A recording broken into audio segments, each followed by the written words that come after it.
pwede po nilang makuha yung exact name. Opo. Yun yung si Mr. De Guzman po, tama, no? Mr. De Guzman, Okay. who was a parang low-level employee na sa Davao pero nakakuha na nila ng data. Tapos nung presidente na-reward na ginawang ano. In that case, Mr. Chair, may we ask through the committee secretariat siguro confirmation from the LTO for a certain Mr. De Guzman who was in the area of Davao during that time. And perhaps if the committee is so like-minded, we could invite him at another time.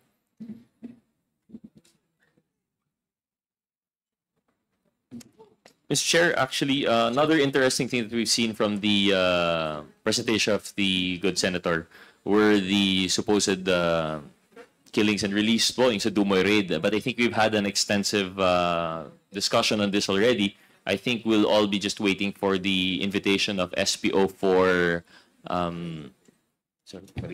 SPO for Carillo po, no? Yes. So I think we've already heard earlier na on the side of the PDEA, they've said nag-turn over sa BID. Yung BID naman, they said na-release or turnover. So I think we'll have to rely on the invitation for SPO Carillo. So I don't think I'll have any further questions on that. Mr. Chairman, I think very critical din yung sa Bureau of Immigration. If indeed tinurn over nila Director Wilkins Villanueva yung 11 na Chinese. And if so, kung totoong, ito nga, nag-intervene si Duterte, as mentioned dun sa news article, because we maintain na if Las Cañas were to be believed, pinatay niya na nung January 1, early morning, itong 11 na ito. So, fiction na yung story that happened after. So, if may proper turnover ng live bodies ito eh. So talagang may proper documentation to. And I think the Bureau of Immigration of Region 11 would be hard put in fabricating such documents. Wala akong aamin dyan. And I would agree po, Mr. Senator. And in fact, I think that's what we've come to the conclusion earlier when we were discussing in Dumoy raid. Aside from the testimony of SPO for Carillo, we also want to look into the reports of both the BID and the PDEA regarding that incident. And I think with that enough corroborating evidence, the truth will come to light. So we'll just have to wait for the next hearing po now if we're able to locate and hear from Ms. SPO for Carillo.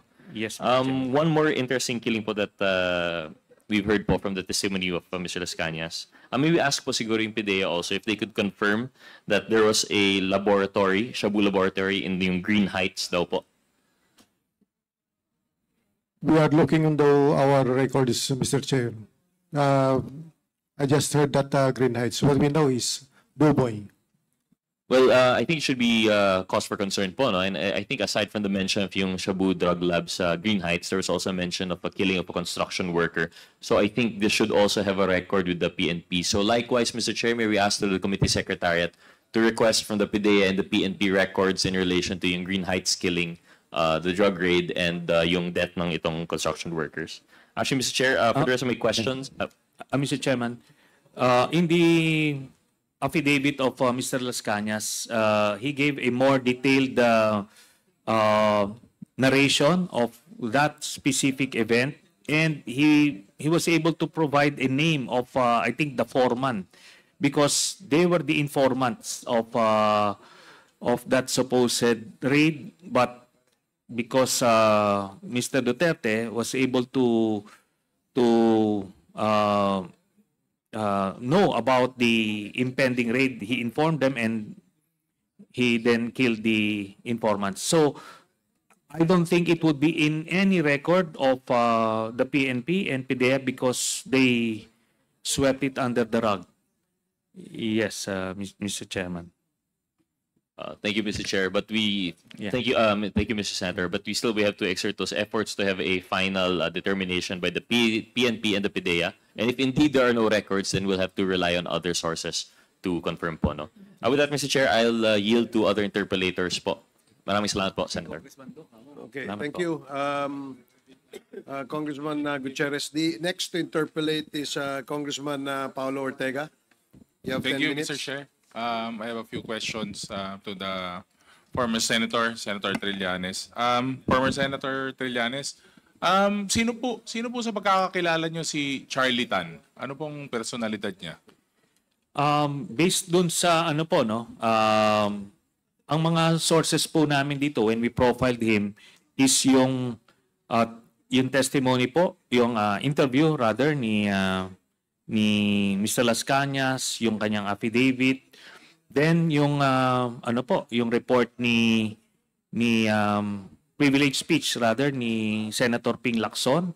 He was identified as one of the big players, and his name was also mentioned in the text messages of Mr. Mark Taguba. Tapos through our other informants, talagang big player siya ng smuggling, at ang dynamic nila, as mentioned by Mr. Las Cañas, si Paulo Duterte ang kapartner niya si Charlie Tan. Si Michael Yang naman ang kapartner si Duterte. So, tapos si Charlie Tan ang nagpapacilitate ng entry ng mga substances, yung mga chemicals na gagamitin for shabu manufacturing. Then eventually, nung nag-importation na sila ng whole scale, doon na sila sa customs nag-ooperate, Mr. Chairman. So, Mr. Chair, former Senator, we can say that Charlie Tan is directly involved. Kumbaga, big fish po siya. Big time player po talaga dito sa, can you say, smuggling and drug trade, Mr. former Senator? Yes, Mr. Chairman. Sinabi nga ni Las Cañas, sila yung triumvirate. Si Charlie Tan, Sammy Uy, and Michael Yang. During those times na hindi pa puputok itong mga pangalan na ito, doon niya nakita ito. 2001 sila nagsimula ng partnership. From what I heard, or what Mr. Las Cañas told us, nagsimula ito nung medyo nanganib yung return ni Duterte nung 2001 elections. So, naghanap siya ng pondo, ito yung mga nagpondo sa kanya. And he was well aware that these are drug lords. So, doon siya nagsimula ng partnership nila. So, itong tatlo po na ito, Mr. Chairman. Thank you, former Senator. Mr. Chair, would like to ask sana yung PNP or NBI or PIDEA if is Charlie Tan a familiar name? Is he on the list? Ano pong pagkatao niya o pagkakakilala niyo sa kanya? I guess we can ask PIDEA, Mr. Chair. We will check on that personality, sir. We will dig in our records. Do we still have representatives from LRA and AMLAC?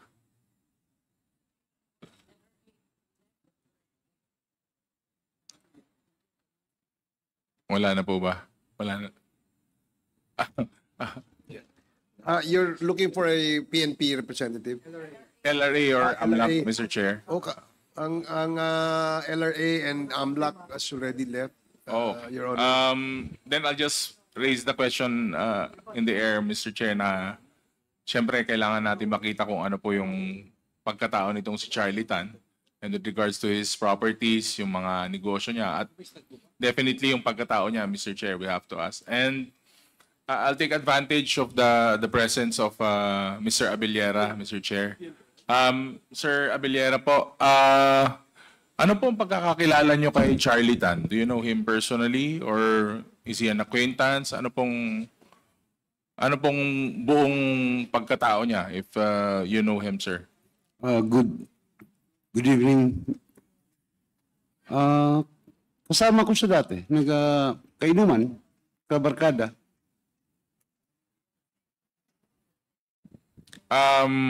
Barkada po, sir. So, would you happen to know if this allegations thrown at him, yung mga issues po na nababato sa kanya, are you familiar with this or may pagkakataon na napadaan na sa inyo itong mga ganitong pangyayari, Mr. Abellera?